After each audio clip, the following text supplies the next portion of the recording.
Mesdames et messieurs, bonsoir et merci d'être au rendez-vous de cette session d'information sur Canal 3 Bénin. Voici les titres du journal. La commune de Grand Popo abritera du 11 au 12 novembre 2022 la troisième édition du Forum des entrepreneurs et chefs d'entreprise Forec. Cette initiative de l'organisation des professionnels d'entreprise est devenue annuelle et les organisateurs ont levé un coin du voile sur le contenu du forum ce vendredi à travers le lancement officiel des inscriptions. Les détails dans ce journal. Nous parlerons également dans ce journal de la série de visites organisées par la pièce et la CIPI Bénin. Cette fois-ci, ce sont les professionnels des médias qui sont allés découvrir la zone industrielle de Glodjigbeze, une visite marquée par une série de sessions de présentation suivie d'une visite guidée, occasion pour la presse de constater l'achèvement des 400 hectares qui accueillent déjà l'installation de nombreux investisseurs. Et puisque la fête de la Tabaski est toujours d'actualité, nous ferons le point de la fête du mouton dans les grandes villes du Bénin. Dans ce journal, nous irons à Latitengu, Djougou, Cotonou et Abomey-Calavi pour vous faire revivre les moments forts de cette fête importante et qui symbolise d'ailleurs la fidélité de l'homme envers Allah, le très miséricordieux. Voilà pour les titres. Mesdames et messieurs, à nouveau, bonsoir. L'organisation des professionnels d'entreprise tiendra son traditionnel forum des entrepreneurs et chefs d'entreprise Forec du 11 et 12 novembre 2022 à Grand Popo. Et ce sera pour la troisième édition et en prélude aux assises, les activités du Forec, tout comme les inscriptions ont été officiellement lancées ce vendredi à Cotonou. Il s'est agi pour les initiateurs de lever un coin du voile sur ce qui sera le contenu de ce rendez-vous devenu désormais annuel. Nous allons faire le point avec Narcisse Alosset. Pour le compte de l'année 2022. Top départ pour l'acte 3 du Forum des entrepreneurs et chefs d'entreprise Forec. Après les résultats connus lors des deux premières éditions, l'organisation des professionnels d'entreprise tient le pari de l'organisation de ce creuset d'échange entre les chefs d'entreprise et des personnes à vocation entrepreneuriale. L'objectif est de les former, de renforcer leurs capacités sur un certain nombre de thématiques de la vie de l'entrepreneur et de la vie de l'entreprise. L'autre objectif que nous poursuivons, c'est de contribuer à l'épanouissement personnel, à la croissance personnelle de chaque entrepreneur. L'ambition est clairement affichée, éloigner le spectre de regret de tout jeune entrepreneur. En plus des traditionnelles communications, l'agenda de ce forum dispose d'une particularité cette année. La particularité ici, c'est que nous allons organiser une foire commerciale, ce que nous n'avions pas fait aux deux dernières éditions. Nous allons organiser une foire qui va constituer un cadre d'affaires pour les participants. Nous allons également organiser la table ronde des chefs d'entreprise. Ce sera un cadre de décision entre chefs d'entreprise béninois pour solutionner à un certain nombre de problématiques que nous vivons en tant que chefs d'entreprise. Des organisations étatiques sont aussi conviées à ce rendez-vous des créateurs de richesses auxquels elles donnent déjà leur caution. J'estime que le Forec est un espace de formation, un espace de formatage des jeunes entrepreneurs. Je suis heureux et fier parce que le Bénin a compris, la jeunesse béninoise a compris ce qui constituait l'obstacle pour l'émergence des entreprises et l'émergence entrepreneuriale au Bénin. J'ai noté vraiment des personnes de qualité et je trouve que depuis 2 ans, beaucoup de belles choses se passent. Je pense que cette initiative est à soutenir et à encourager. D'ailleurs, les bienfaits du Forec ont été révélés sur la toile ces dernières semaines avec une vidéo anecdotique. Lorsqu'on a transporté ce jeune homme imaginaire sur cette civière, son ami de l'autre côté lui a demandé « mais qu'est-ce qui lui est arrivé ?» Et à l'autre de répondre « et il faudrait qu'avant, différent. » La caricature montre surtout les rudiments de réussite que les participants tirent habituellement de ce forum. Cette troisième édition, qui élira domicile dans la cité balnéaire de Grand Popo les 11 et 12 novembre 2022, s'annonce comme une aubaine à tous ceux qui aspirent s'aventurer en entrepreneuriat. Les inscriptions sont ainsi lancées. Toute personne, aussi bien morale que physique, peut aller au charbon. Créée en mars dernier, l'organisation des professionnels d'entreprise reste le cadre juridique du Forec qui se veut un rendez-vous annuel des bâtisseurs. La pièce et la CIPI Bénin ont organisé ce vendredi une visite de la zone industrielle de Glodjigbeze au profit des professionnels des médias. Elle a été marquée par une série de sessions de présentation suivies d'une visite guidée, occasion pour la presse de constater l'achèvement des 400 hectares qui accueillent déjà l'installation de nombreux investisseurs. Clément Tchadé pour les détails. Les professionnels des médias à l'intérieur de la zone industrielle de Glodjibé, pas pour couvrir la visite des acteurs privés, encore moins des autorités publiques, mais plutôt pour visiter eux-mêmes des réalisations du gouvernement qui se matérialisent par les infrastructures mises en place pour accueillir les investisseurs du Bénin, de l'Afrique et le reste du monde.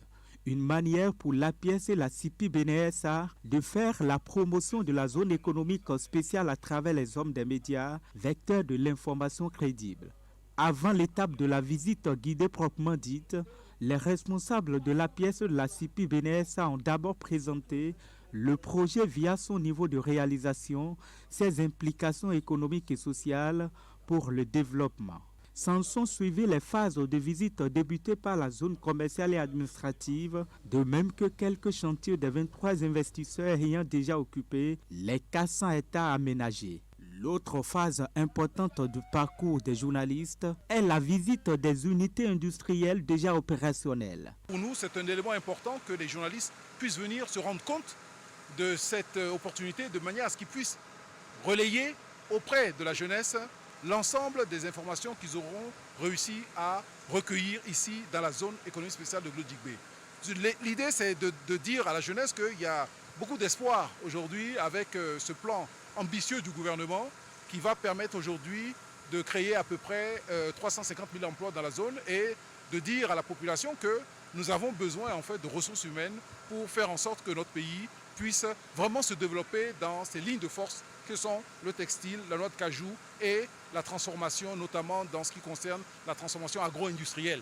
Avec cette visite, les acteurs des médias ont désormais une idée claire de la politique d'industrialisation du gouvernement et du projet de construction de cette zone économique spéciale. De même, ils sont mieux outillés sur les dispositifs ayant favorisé sa construction, sans oublier les opportunités offertes par la GDIZ.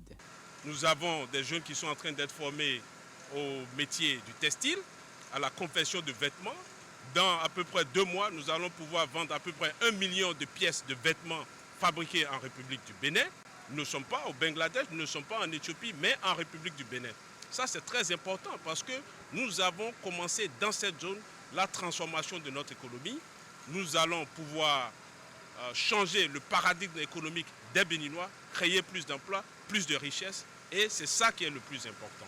La presse nationale fortement mobilisée à cette occasion a donc pour mission de relayer la bonne nouvelle du processus d'industrialisation du Bénin, enclenché et qui fait déjà école dans la sous-région. Une industrialisation qui vient changer les paradigmes économiques du pays et qui répond à la problématique d'emploi des jeunes. Ouvrons à présent la page célébration de la Tabaski, caractérisée par l'immolation d'une bête et recommandée par les Saintes Écritures, moment par excellence de grand sacrifice et de partage. Cette tradition d'Abraham est très souvent abandonnée par certains fidèles musulmans qui n'ont pas les moyens pour s'acheter une bête. Prenant donc la mesure de la situation, l'association islamique des œuvres humanitaires a distribué juste après la grande prière à la place Idi de Natitengou 200 têtes de bœufs immolées aux populations indigentes de Natitengou et ses environs. L'opération, qui est à sa 15e édition, est dénommée Caravane Tabaski 2022. Nous allons suivre. Place Idi de Natitengou en ce jour mémorable de l'Aïd el-Kébir, édition 2022. Des bœufs immolés pour la circonstance, destinés à être distribués aux couches défavorisées de la commune de Natitengou et ses environs, qui n'ont pas eu de moyens pour s'acheter la bête recommandée, afin de sacrifier à la tradition d'Abraham.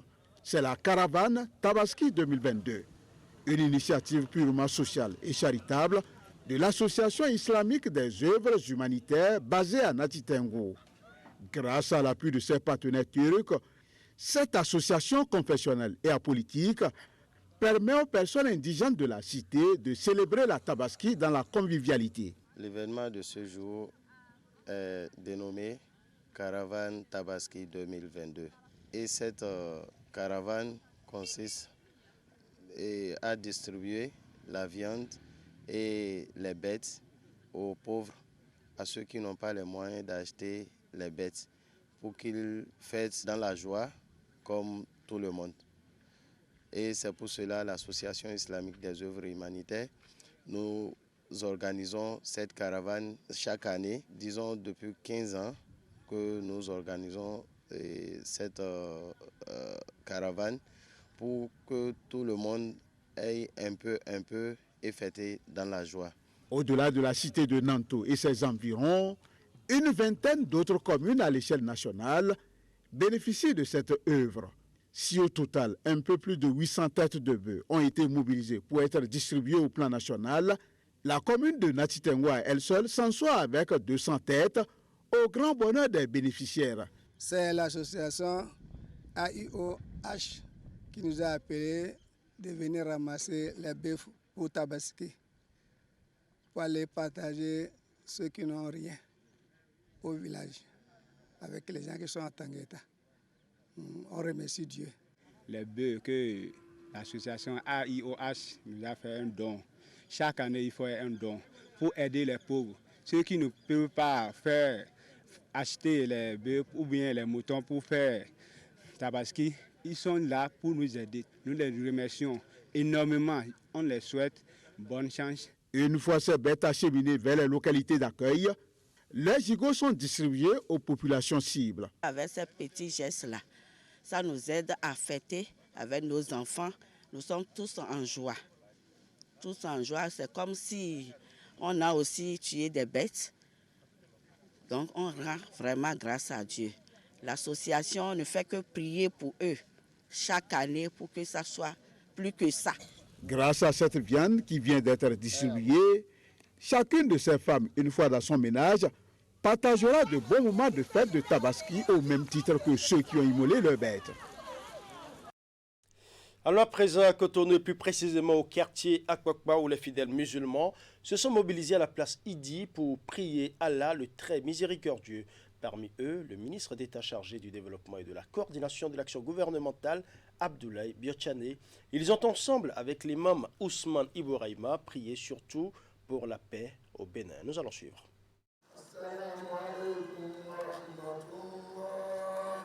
Des prières à l'endroit d'Allah à l'occasion de la Tabaski.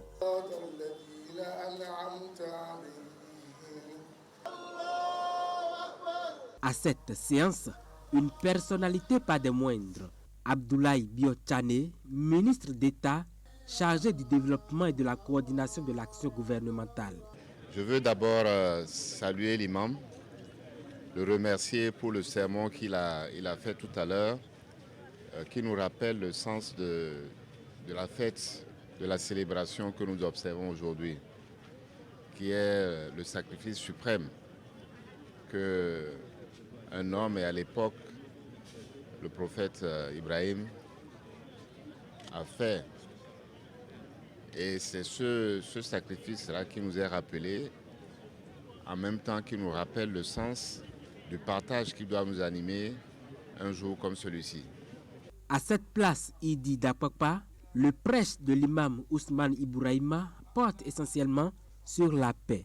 Il convie toute la communauté musulmane à surtout cultiver l'esprit de partage en ce jour sacré.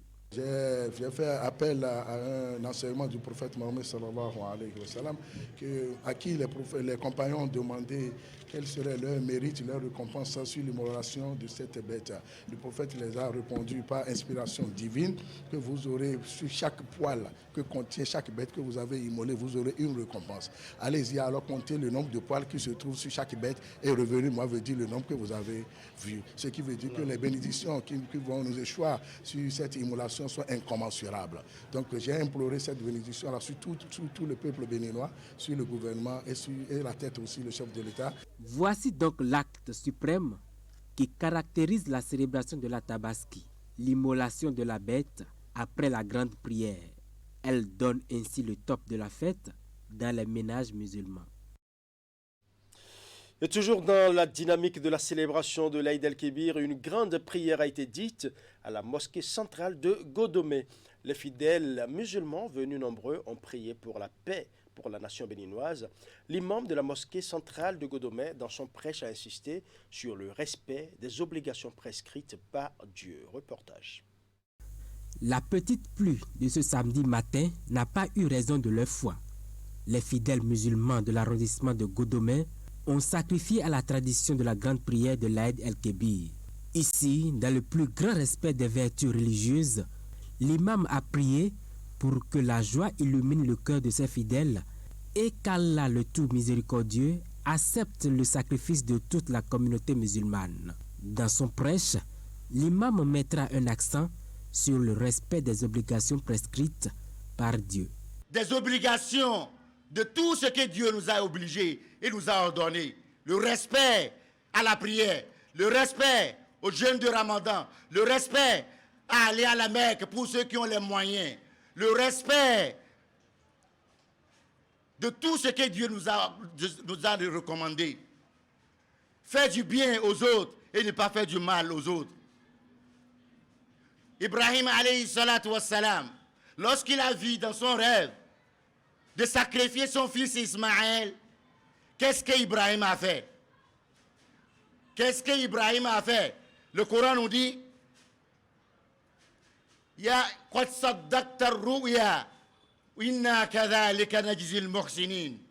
Ibrahim, lorsqu'il a vu dans son rêve de sacrifier son fils Ismaël, il n'a pas pris une minute pour accomplir cette mission, pour respecter les ordres qui viennent de son Seigneur Allah le Tout-Puissant. C'est pourquoi le Coran dit Qad saddaqta ar-ru'ya inna kadhalika najzi al-muhsinin. Oh Ibrahim, tu as déjà fait l'essentiel.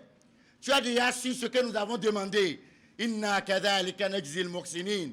Ainsi que nous allons récompenser ceux qui font du bien. Attentifs au message de l'imam, les fidèles musulmans sortent de la prière tout édifiés. Donc les deux leçons que j'ai retenues du message de l'imam, on doit se soumettre à Dieu. Après la soumission à Dieu, nous nous soumettons à nos parents sans qu'ils ne nous invitent pas à associer quoi que ce soit à Dieu. Parce que c'est ça même l'ordre de Dieu. Dieu a dit de lui donner d'abord son droit qui est de l'adorer sans rien lui associer.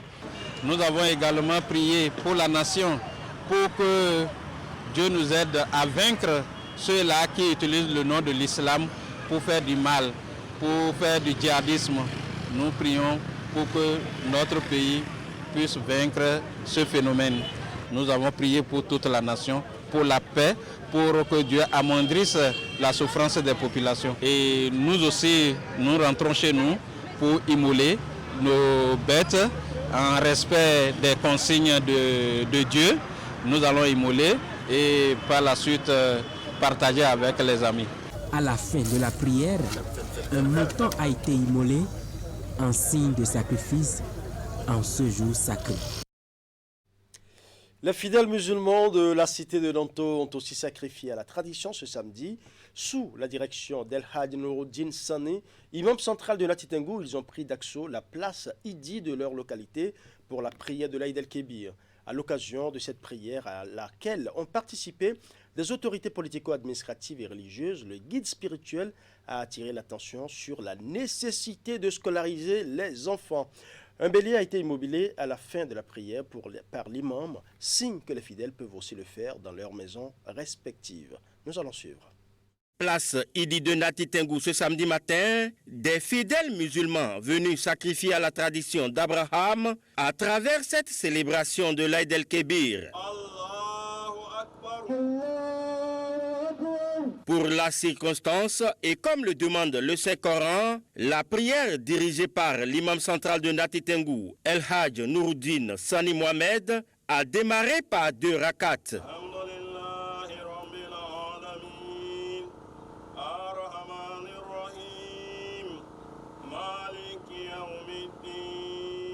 « 70 jours sont donc passés après Ramadan et cette prière permet à ces fidèles musulmans de rendre grâce à Allah pour sa sollicitude. Dans son sermon du jour, le guide spirituel a exhorté les uns et les autres sur l'importance de l'instruction. La recherche de la connaissance est obligatoire sur tout le monde entier, hommes comme femmes, nous tous. Nous devons envoyer nos enfants à l'école. Les garçons comme les filles. Il y a un poète qui a dit que quand vous enseignez une femme, c'est comme vous êtes en train d'enseigner la nation tout entière.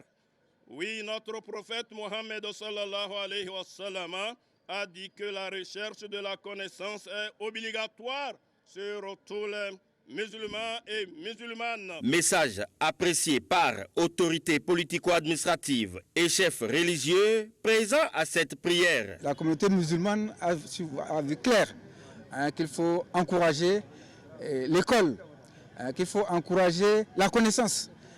Grâce à la connaissance, je crois que le développement sera une réalité, l'insécurité va reculer et le pays va connaître son épanouissement. Au nom donc de Madame le Préfet empêché, je voudrais vraiment remercier la communauté musulmane, en commençant par son premier chef, l'imam de la mosquée centrale de Nati Tengou, pour cette belle célébration en deux phases.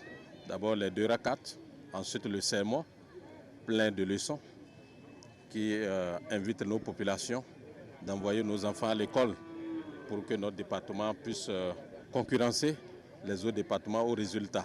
À la fin de la prière de la Tabaski, l'imam central de Nati Tengou a immolé cette bête, donnant ainsi le top aux fidèles de sacrifier à cette tradition dans leurs domiciles respectifs. Les musulmans de Djougou, à l'instar de ceux du monde entier, ont aussi célébré la fête de l'Aïd el-Kébir, encore appelée la fête de la Tabaski. Ils sont des centaines à se mobiliser ce samedi 9 juillet 2022 à la place officielle Idi de Djougou, 6 au quartier Éric Begana, pour la grande prière qui précède l'immolation des bêtes. Et c'est El Hadj Abdul Razak Samari qui a officié la prière. Reportage. Place officielle Idi de Djougou, lieu d'attraction et point de ralliement ce samedi matin pour des centaines de fidèles musulmans. Ils sont ici pour la grande prière de l'Aïd el-Kébir, une fête commémorative du sacrifice à travers laquelle les musulmans ayant les moyens et la capacité sont censés imiter le geste d'Abraham en immolant une bête dont les caractéristiques sont bien définies. Serviteurs d'Allah, sachez que les bestiaux qui doivent être immolés en ce jour saint doivent remplir les conditions suivantes. Premièrement, ces bestiaux doivent atteindre un âge donné selon les principes de l'islam. En ce qui concerne les chameaux, ils doivent atteindre 5 ans, 2 ans pour les bovins, 6 mois pour les ovins et 1 an pour les chèvres. Deuxièmement, ces animaux doivent être sains des défauts de tout genre, au niveau de leurs cornes, au niveau de leurs oreilles et au niveau de leurs yeux. Cette fête est aussi une occasion de communion, de partage et de convivialité. Randonnée spirituelle au cours de laquelle les fidèles musulmans implorent la clémence, la bienveillance et la miséricorde d'Allah. Pendant ces jours, le musulman doit manger et boire. Il doit aussi invoquer Allah éternellement et le louer et être reconnaissant envers lui après chaque prière quotidienne. À l'arrivée de l'imam central El Hadj Abdul Razak Samari, place à la prière collective proprement dite. Cette prière, constituée de 2 rakats, est spécialement dite pour rendre grâce au Maître de l'univers pour sa bonté et sa miséricorde dont ces hommes et femmes bénéficient.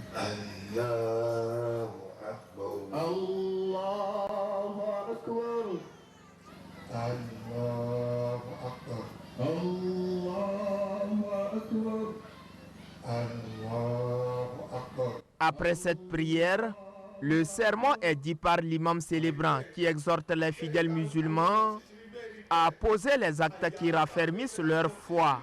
Dernier acte de cette mobilisation religieuse, l'immolation d'un bélier sous les regards des fidèles musulmans ayant pris part à la prière. Le moment est important et c'est l'acte par lequel le balai des sacrifices est ouvert aux musulmans dans leurs ménages respectifs. Et justement, après cette prière à Djougou, notre équipe de reportage a tendu le micro à quelques personnalités présentes. Elles se sont confiées au micro de Canal 3 Bénin. Nous allons suivre. Mes impressions sont meilleures. Avec tout ce que j'ai vu, au lieu de la prière du Idi. Vraiment, nous remercions Dieu. Nous remercions Dieu vraiment avec tout ce qu'il a fait pour nous. Et nous lui demandons encore de nous donner encore la santé, la longévité, que l'année prochaine, vraiment, que ça soit encore très bien et mieux que ceci. Et nous prions pour notre État ensemble, que vraiment Dieu nous garde et que Dieu nous donne la paix dans notre pays. Bonnes impressions, on a entendu toutes les prières, que Dieu exauce et que Dieu attende les bonnes paroles prononcées par notre imam central. Alhamdulillah, alhamdulillah, nous rendons grâce à Dieu que le prophète, alayhi salatu wassalam, le prophète Ibrahim, à travers lui que nous avons commencé cette fête de la Tabaski. Avec le prophète Mohammed sallallahu alayhi wa sallam, nous le faisons, comme on le dit en islam, la salah. Nous leur faisons la salah, que la grâce divine soit vraiment sur eux, sur leur famille et sur tous leurs compagnons. Restons dans la ferveur de la fête de la Tabaski avec la Jamaat islamique Ahmadiyya du Bénin qui a pensé aux personnes en situation difficile. Elle a fait don de moutons aux détenus de la prison civile de Porto Novo et aux handicapés mentaux du centre 5 Amis d'Avranco. Le point de remise dans ce reportage. 4 moutons offerts aux personnes en détention à la prison civile de Porto Novo et 2 aux handicapés mentaux du centre 5 Amis d'Avranco.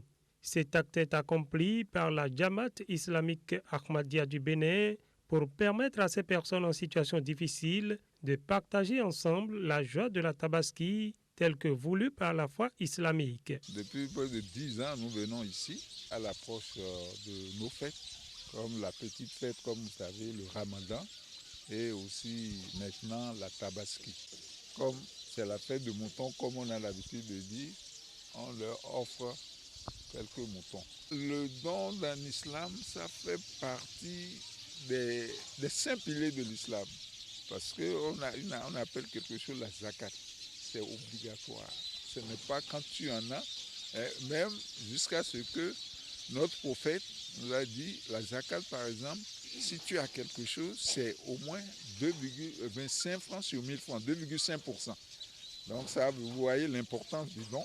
Parce qu'il ne faudrait pas que tu te remplis le ventre et que tu laisses les gens à côté souffrir. Il faut partager, c'est le partage. Un geste d'amour face auquel les responsables des 10 centres ont remercié les généreux donateurs au nom des bénéficiaires. L'ensemble des détenus de la maison d'arrêt de Porto Novo, par ma voix, tous ces détenus vous disent merci. Merci d'avoir pensé à eux. Merci de vous soucier chaque fois d'eux. Pas seulement dans les dons, mais prier pour leur conversion. Et ce don que nous venons de recevoir nous a donné une grande joie au cœur. Parce que demain, nous aussi, nous allons pouvoir fêter comme les autres. Donc nous allons toujours prier pour que chaque année, nous puissions donc obtenir quelque chose d'eux pour la fête. En dehors de Porto Novo et d'Avranco, plusieurs autres centres de personnes handicapées ont bénéficié du même regard d'amour de la Jamaat islamique Ahmadiyya du Bénin. Et toujours parlant de la Tabaski, le député Ernest Medewanou était ce vendredi en communion avec ses frères musulmans de Rouedogli dans la commune de Torviclin, c'est dans le département du Koufo. Il est allé à la veille de la célébration de la Tabaski pour offrir des vivres à la communauté musulmane. Une manière de participer à la joie et à la gaieté de ses frères musulmans le jour de cette fête de l'Aïd el-Kébir. Reportage.